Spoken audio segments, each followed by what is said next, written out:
What's going on, family? I am Mr. Pleasant. I'm Mrs. Pleasant. And welcome to a Pleasant Love. Welcome. Hey. New week.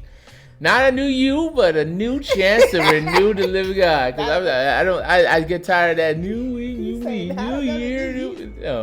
No, we just gonna be changed. It's gonna take what's old and make it new. That's what God does. That's what it is. Thank y'all so much for clicking on our new video for today, for the week. We thank y'all so much for the support. To all our new subscribers out there, thank you. Welcome. Thank Putting you. us over that 100 Sometimes we get to that 100, got to that 100, and y'all pushed us over. So y'all are part of the new 100 crew. Thank you for sharing. Thank you for commenting. Yes. Thank you for subscribing. We really appreciate you guys. We love you all, and we thank you so much. Yes, keep spreading this word of goodness. Yes. And this gospel in our lives of fun and games, and we're gonna keep it coming, y'all. Yes. I hope you all are being safe out there. I hope you guys are staying as safe as you can, but also in your mind, being as productive as you can be. Mm-hmm. Some people are saying, because of quarantine, they've become extra lazy or they've become extra productive. So if you were on that extra lazy that was me for a minute. That was like everybody for a minute. They're like, you don't have to go to work right away. Because I thought I was going to, they were like, we're going to take about 3 weeks. I was like, 3 weeks?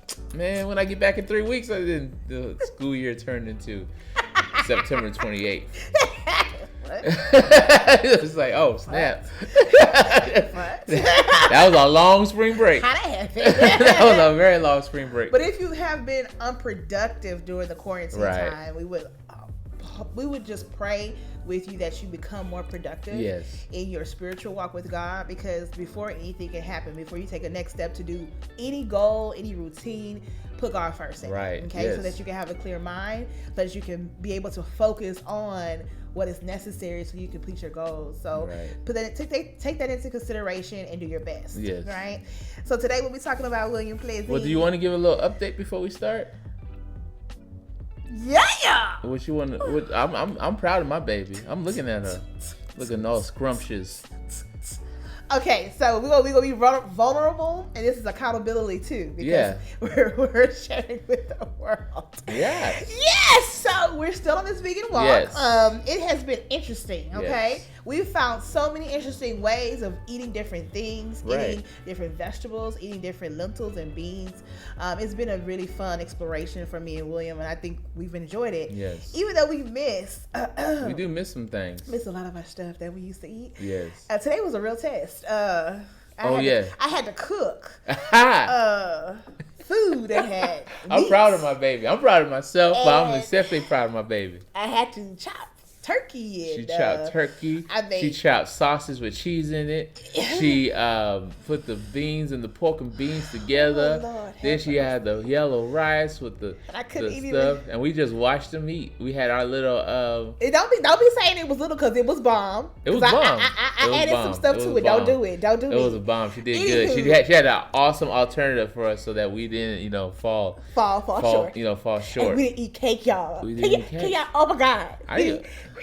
We didn't eat cake. We visited family and we did not eat cake. That's like a staple for family. Baby. You go to a family, you gonna eat some cake. A cookie. God is in the work. That's all I gotta say. Because baby, they were astonished. They were like, y'all don't want nothing. We're like, nah, we good. Yeah. We want it. We don't need it. We don't need it. Hallelujah. That's the thing. Desires don't go away. But I am proud to say that together, me and my baby, as of when you see this, 53 pounds. Together. We lost a total of 53 pounds. Together. Hey, together. So we're doing it. I'm wearing stuff I haven't worn this shirt in a minute. Like I'm testing stuff out of my closet. If it feels a little looser, I'll put it on. If it feels a little tight, nope, not yet. Let me get on that treadmill. And try that shirt again. Those jeans, I had to pull it out. I'm like, wait a minute. Oh wait, can I see my toe? Can I see my toes? Yeah, I can see my toes and stuff. Oh God, standing straight. You know what I'm saying? Hallelujah. It's getting there. It's getting there. 53. 53 together. Yes, Lord so Jesus. God Thank you, God, God so much for the strength, your God. So yes. We're keeping on the plant-based. Plant-based, yes. Okay, diet. Yeah. And we still have a couple of more days. When you see this, a couple more days of fasting. Yeah. And then we will be on our regular lifestyle change, continuing with the plant-based diet. Yeah. So, but do you want to talk about what we talked about? What we said about? Once a month. I think we're gonna take a week and just get back on that Daniel's fast. Yeah. I'll say once a month, a week a month. I'm sorry, I should say. The first week of every month. First week of every month, we're gonna give that to God and say, you know what? Give our first, and it's a lot of things that's gonna happen in this year. And if you look. Side eye. Shade, no shade. But a lot of things are probably going to happen this year, good and bad. And so I feel like our spirits need to be cleansed and also restored and renewed every month to help us stay strong in this fight, to just be and to be able to take God with us every step of the way. Don't get overrun by the world, but put God first in everything that we do. So if you want to join us on this, please do. And if you are, put it down in the comments. And if you want to put it in the comments later, do that too, boo. Do you. If you don't, do you. It's all about growth and development, and that's how we're choosing to grow a little bit more this year. We have a lot of goals that we want to reach, and with God, we have to be able to put Him first in whatever we do and whatever we choose to do. Amen. As He guides us day and day. Amen. So join us if you want. We're talking about this week was a test. I'm gonna admit to my baby, this week was a test. You know.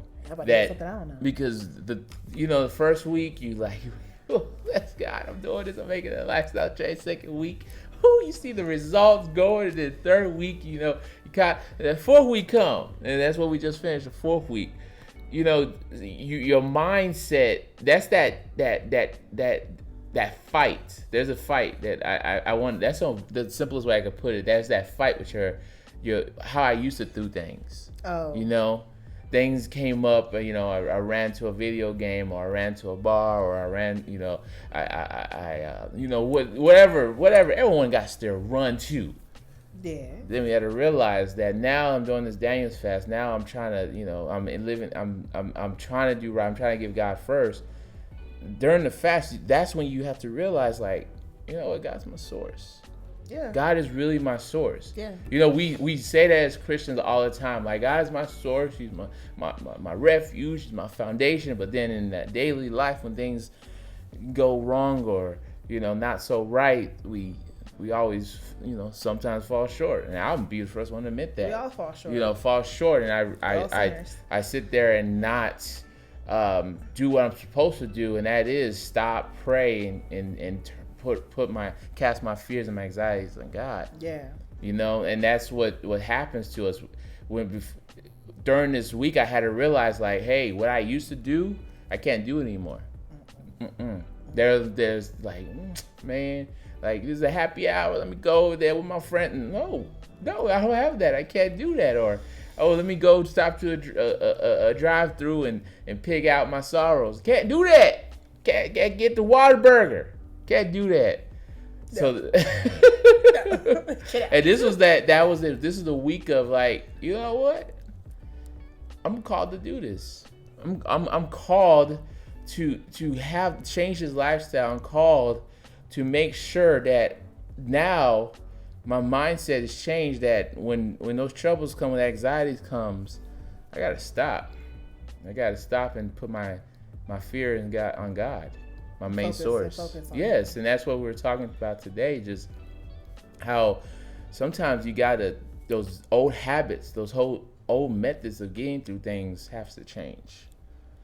Pastor said it best. You gotta go to the source, not your resources. Your resources is only limited. They could fade. They could die. They could not exist anymore. Your main source is God. Yeah. We have to get to a point where we look forward. And with looking forward, Will said, I talked about our past a lot this week. Mm-hmm. I didn't realize I did. She helped me do that. I didn't realize I did, but you know, I did, I always question, like, why do people who have gotten to this goal, they always show or compare with their past? Yeah. And is it they're gloating, or is it that they are actually showing people, using their life as a testimony to say, this is where I come from, this is what I am now. What you see is a result of what I did back then. And so in that case, it's a wonderful thing to see, to compare the before and the after. You know what I mean? Yes. But then when you have people who look at the past and they're like, well, maybe I should just revert back to what I used to do, because what I used to do was easier. Oh, yes. I've talked to so many people who were in gangs and who became my patients. Please don't cry. And they explained to me that, don't cry, Sierra. They explained to me that, yeah, I know when I found God, or I found Jesus, or the one was Muslim, when I found Muhammad, that I knew what I should do. Right. But then my friends or past experiences or what I was going to was territory I wasn't familiar with, so I didn't know how to handle it. Mm-hmm. So I just went back to what I used to do, slanging dope, or or whatever they did, fraud, whatever they did. And when they got caught up in that, going back to what they did, they found themselves either in the hospital, in jail, or their families lost their life. And when you think about it, it's like, wow. And then they tell me, they're like, Sierra, you're a light, because you remind me of what I could have done if I just would have stayed the course, and somebody would have told me. And that's the key part. Everyone was telling me to go back. Everyone around me was saying, man, just come and do, we can make da. Mm-hmm. No one was ever there to tell them, hey, there's another option. There's another choice. Yeah. You don't have to go back. Yeah. I didn't expect that. Yes, they got you. So I hope that as Christians today, we can be that other option, and show people that there is another option. You don't have to be stuck in that day-in job if you don't want to. If you have aspirations to do whatever you want to do, put God first. Yes. And charge it. He gives you everything. You have to seek Him, but He gives you everything. There's a story of Lot and how his wife, they were fleeing Sodom and Gomorrah as God was destroying it. And Lot's wife got turned into a pillar of salt because she turned back. She longed to go back to that destruction. The angel said, do not look back, keep going forward. And the Lord turned into a pillar of salt. And that's just a great metaphor that we see. Sometimes I could only imagine she was walking forward and she saw how long that journey was, but then she realized, like, that is right there, like what I'm comfortable with, it's right there. What I cherish. But I see this long journey, this long desert. Yeah, don't know where I'm going. Lot's like, come on, let's just get away, and she's like, but that's such, look, it's just vast of emptiness. I mean, even though on the other side, eventually they probably would have found civilization, and he did.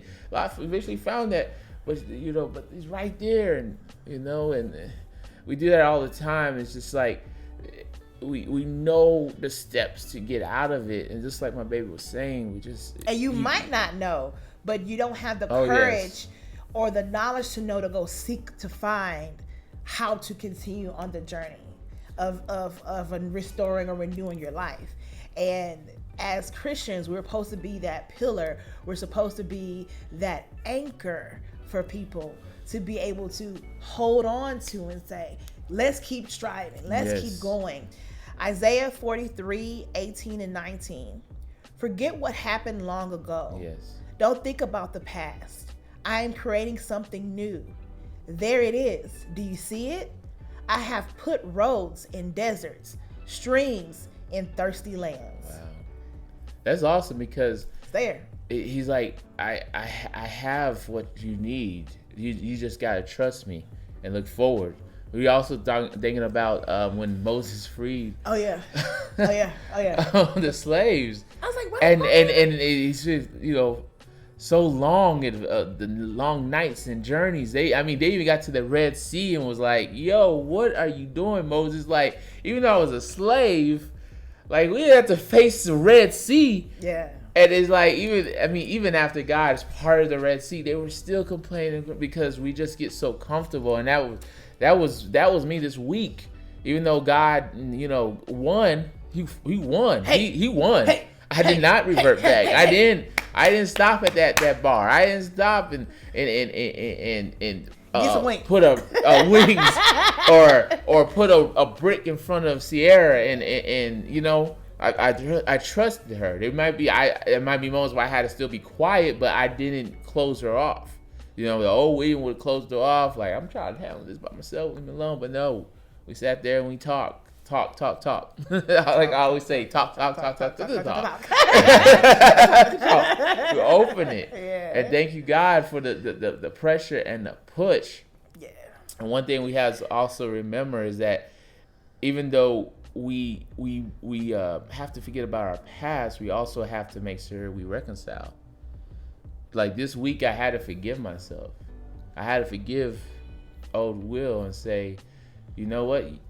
You didn't do the best you can with your body. There's some days where you knew better. You knew that supreme pizza with 15 different meats on it wasn't good. You knew. And the wings. That you could have been working out, but you played 12 hours of Madden. You knew it. And the wings. So I had to forgive myself. Like, hey, that's what I did. That's something I did. Well, I forgive you. Now let's move on. So that's what we have to do sometimes. You got to sit in the closet and say, hey, I had this old life of game banging or fraud, like we were saying, or adultery or whatever it is. Gotta forgive yourself. If God is like, we always talk about God forgives, but God forgives, we forget. We gotta forgive ourselves too. Yeah, because you can be, and that's the thing. When you look back, if you're looking back with vigor of like, thank you, I'm going. But if you look back so much, it makes you regret, it makes you become remorseful, and also you might be risking reverting back to your old ways of whatever it is. And if you just keep looking back, that's what can build up into you. And it also can cause anxiety and depression. Big time. God just can't use you. And you really have to find ways to seek God in those times, in those moments, and say, okay, God, I remember where I was, I remember what I used to do, but I need you to come in and restore my mind, restore my heart. I need you to please help me get to another level so that I don't have to keep thinking about what I used to do or what they used to do to me. Because also people can make you feel, that's another thing. People can make you, your circle around you, or people can remind you of where you come from or what you used to do. Oh yes, and then they get this finger pointing at you and like, you remember what you used to be? You remember what you used to do? And you like, either you turn back to what you used to do or used to be, or you be like, yeah, that's what I used to do. I am a new person. Right. I'm a new creature. Let the Spirit change your way of thinking and make you into a new person. You were created to be like God, and so you must please Him and be truly holy. Ephesians 4:23-24. Let it change you. Let it change you. And like I'm showing you guys, it's a process. It's not gonna happen overnight. Yeah, I'm celebrating now, but there's a lot more weeks. We got about 48 more weeks. Yeah, it's coming. I got the spring break, I got summer, I got the new school year, and it's not done yet. It's a process. I'm gonna still be tempted. You are still gonna be tempted. You still are gonna, like she said, face people that's gonna, what you think you doing? You think you big and bad now? But you gotta let that process go. You gotta let that process do his thing. Yeah. You gotta let God do that new work in you, make him change your way of thinking. That's the main thing, changing your way of thinking. So I hope that reached you guys. I hope you and your family are safe. And we love you all. Keep commenting, keep sharing, keep liking the videos. You guys are really, really helping spread the word and the gospel. And we thank you. We love you, and we'll see you guys in the next video. Bye. God started revealing this revelation. I had to upgrade the title. It's going to be Trading Faith. It's going to take you trading where you put your faith. And what we have to do, which is a very scary thing for people, is take our trust out of what's gotten us here and now trade it for the presence of what God wants to do. Trading faith is changing the faith that got you here for the faith that will take you there. Where's there? Your prophetic promise. Where is there? You walking in purpose. When my anger's about to go crazy, I don't run to a bottle. That's what I used to trust. That's what got me here. I don't run to money and being a workaholic. That's what I used to trust. That's where I used to put my faith. I don't even run to my husband or wife because they are not the source. They are just a resource. I am trading where I used to go, and I'm putting it in the one who can actually heal me. Everything I am, I'm trading. Come on.